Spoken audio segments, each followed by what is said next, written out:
আসসালামু আলাইকুম ওয়া রাহমাতুল্লাহি ওয়া বারাকাতুহু। আলহামদুলিল্লাহ আলহামদুলিল্লাহ নাহমাদুহু ওয়া নুসাল্লি আলা রাসূলিহিল কারীম, আম্মা বা'দ। সম্মানিত দেশবাসী এবং দেশের বাহিরে যে যেখানেই অবস্থান করছেন, সকলকেই পবিত্র মাহে রমজানের শুভেচ্ছা এবং মোবারকবাদ জানাচ্ছি। সামনে ঈদুল ফিতরের শুভেচ্ছা এবং মোবারকবাদ। আল্লাহ সুবহানাহু ওয়া তাআলা আমাদের এই দিন প্রচারের ছোট্ট প্রয়াসকে যেন কবুল করে। এই লক্ষ্যে আপনারা যে যেখানে অবস্থান করছেন, দেশ এবং দেশের বাইরে, সকলের কাছে অনুরোধ, আমাদের এই অনুষ্ঠানটির মধ্য দিয়ে দিন প্রচারের সহায়ক হিসাবে আপনারা সহযোগিতা করবেন। আল্লাহ সুবহানাহু ওয়া তাআলা আমাদেরকে কবুল করুন।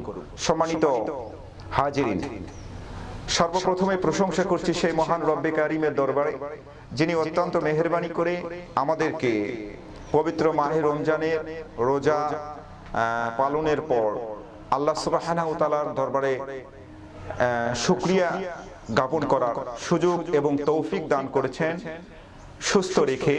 যে মুহূর্তে তামাম বিশ্বের মানুষ নোবেল করোনা ভাইরাসে আক্রান্ত, সেই মুহূর্তে আমাদেরকে সুস্থ রেখেছেন। এই জন্য কালিমাতুশ শুকর আদায় করছি। সকলেই পড়ে নেই আলহামদুলিল্লাহি রাব্বিল আলামিন। দরুদ ও তাসলিম সেই মহান মানব, যিনি হাশিমি বংশের কাঙ্ক্ষিত প্রদীপ, শামসুল হিদায়া, পুষ্প আমেনা, দুলালে আমেনা, জনাবে মুহাম্মদ রাসূল, সকলেই পড়ে নেই সাল্লাল্লাহু আলাইহি ওয়াসাল্লাম। সম্মানিত হাজিরিন, আজকে আপনাদের খেদমতে যে ছোট্ট বিষয়টি নিয়ে আমি স্টুডিওতে হাজির হয়েছি, বিষয়টি অতীব জরুরি, আমাদের জানা অতীব জরুরি। আল্লাহ রাসূল সাল্লাল্লাহু আলাইহি সাল্লামের সুন্নাত তরিকায় প্রত্যেকটা আমল হওয়া কিন্তু শর্ত।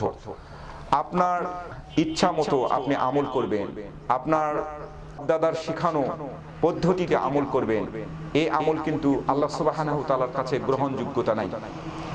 আপনাকে সর্বসময় মনে রাখতে হবে যে আল্লাহ সুবহানাহু ওয়া তাআলা যে পদ্ধতি শিখাই দিয়েছেন, মুহাম্মদ রাসূল সাল্লাল্লাহু আলাইহি সাল্লামের সুন্নাত তরিকা, ওনাকে অনুসরণ করা, ওনাকে অনুকরণ করা, ওনাকে ভালোবাসা, ওনাকে মহব্বত করা। ওনাকে ভালোবাসা এবং মহব্বত আপনি তখনই করবেন, বা আপনার ভালোবাসা তখনই প্রকাশিত হবে যখন আল্লাহ রাসূল সাল্লাল্লাহু আলাইহি সাল্লামের সুন্নাত তরিকাগুলো নির্দ্বিধায় কোন রকম প্রশ্ন ছাড়াই আপনি মেনে নেবেন।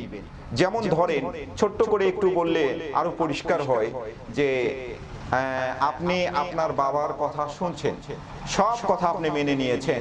আপনার বাবা আপনাকে বলছে 5 ওয়াক্ত নামাজ পড়ো, রমজান মাসে রোজা রাখো, বিভিন্ন ইসলামের কথাগুলো আপনাকে মেনে নেওয়ার কথা বলছে, কিন্তু আপনি আপনার বাবাকে প্রচন্ড ভালোবাসেন, আপনার মাকে প্রচন্ড ভালোবাসেন, কিন্তু আপনার বাবা যে কথাগুলো বলছে, আপনাকে যে কাজগুলো করার কথা বলছে, সেগুলো আপনি করবেন না, সেগুলো আপনি বাড়ির কোনো কাজ করবেন না। তাহলে কিন্তু আপনার বাবাকে ভালোবাসা হলো না। আপনার ভালোবাসা প্রকাশিত হবে তখন যখন আপনি আপনার বাবার প্রত্যেকটা কথা মেনে নিবেন, প্রত্যেকটা কাজ আপনি করবেন, আপনার মায়ের কথা মতো, আপনার বাবার কথা মতো করবেন, সংসারের কাজে সহযোগিতা করবেন, তখন কিন্তু ভালোবাসা প্রকাশিত হয়।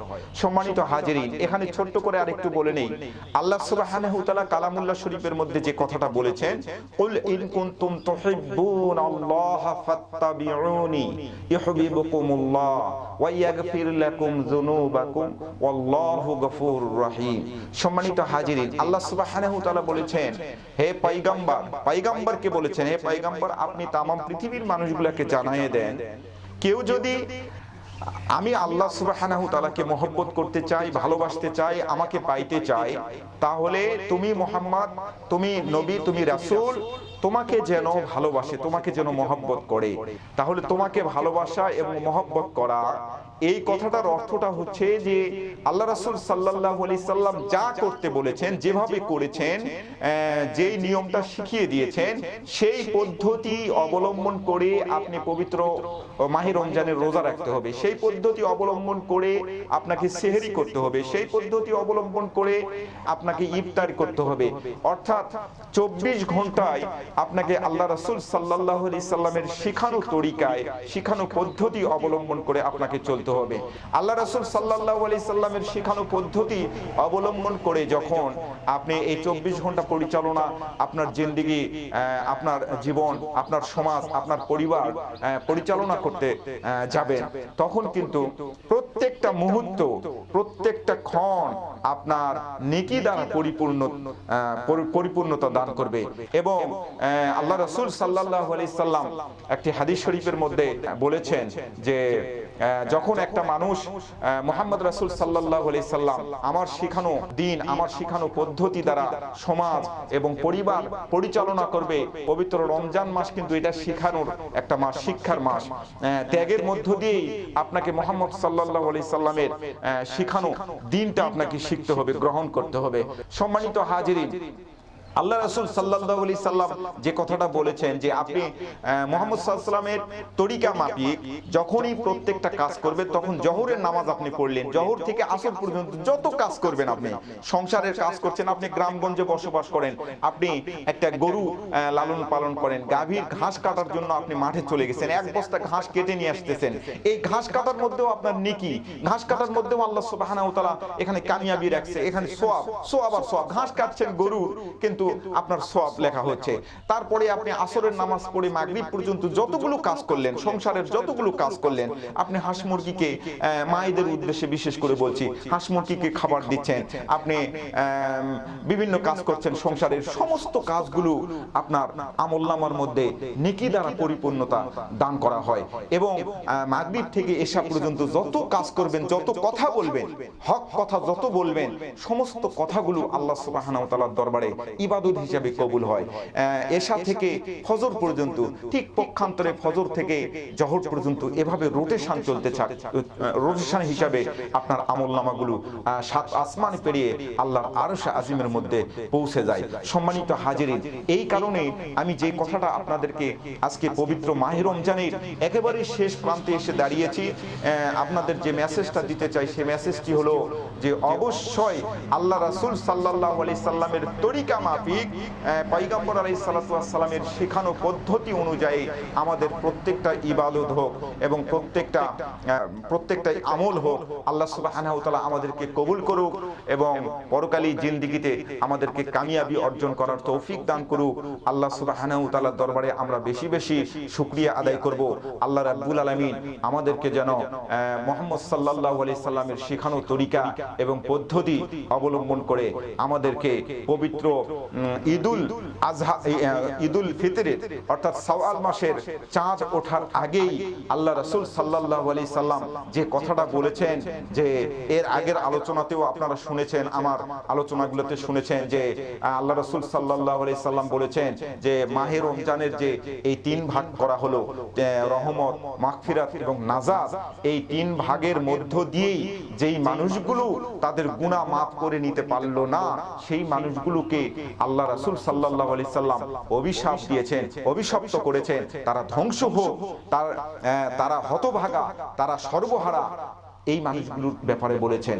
তাহলে আসুন আমরা এই পবিত্র রমজান মাস পেলাম, এই মাহে রমজানের কদর বুঝে শেষ প্রান্তে এসে দাঁড়িয়েছি। এখানে একটি রাত্রি আছে, এই রাত্রির ব্যাপারে ব্যাপক আলোচনা আপনারা শুনেছেন। এই রাত্রির লাইলাতুল কদর, এই রাত্রিটা আমরা পেলাম, আমরা নিজের গুনাহ মাফ করে নিতে পারলাম না। পবিত্র রমজান মাস পেলাম, নিজের গুনাহ মাফ করে নিতে পারলাম না। তাহলে কাল কিয়ামতের হাসরের ময়দানে আপনাকে যখন কাঠগড়ায় দাঁড়িয়ে যাবেন, আল্লাহ সুবহানাহু ওয়া তাআলার আসামির কাঠগড়ায় দাঁড়িয়ে যাবেন, তখন আপনি কি জবাব দিবেন? আমাদের জন্য এই রমজান মাসটা কিন্তু আপনার সমস্ত মানুষের জন্য আল্লাহ সুবহানাহু ওয়া তাআলা দান করেন নাই। কত ফ্যাসিলিটি, কত স্পষ্ট কথা কোরআনুল কারীমের মধ্যে স্পষ্ট ভাষায় বলে দিয়েছেন। সূরা বাকারার 183 নম্বর আয়াতের মধ্যে আল্লাহ সুবহানাহু ওয়া তাআলা যে কথাটা বলেছেন, আমরা ব্যাপক আলোচনা শুনেছি। মসজিদের ইমাম সাহেব আপনার এই বিষয়ে ব্যাপক আলোচনা করেছেন। ইয়া আইয়ুহাল্লাযীনা আমানু কুতিবা আলাইকুমুস সিয়ামু কামা কুতিবা আলাল্লাযীনা মিন ক্বাবলিকুম লাআল্লাকুম তাত্তাকুন। সম্মানিত হাজিরিন, আল্লাহ সুবহানাহু ওয়া তাআলা শুধুমাত্র মুমিনদের, ঈমানদার যারা ঈমান আছে তাদেরকে দাওয়াত দিয়ে বলেছেন, সমস্ত মানুষের কথা বলেন নাই যে সমস্ত মানুষ তোমরা রোজা রাখো। তাহলে ঈমানদার এবং মুমিনদের জন্য এই মেসেজটা, আর এই জিনিসটা আমরা অবশ্যই গ্রহণ করে আল্লাহ সুবহানাহু ওয়া তাআলার শেখানো পথ এবং মুহাম্মদ সাল্লাল্লাহু আলাইহি সাল্লামের দেখানো রাস্তায় আমরা যেন থাকতে পারি।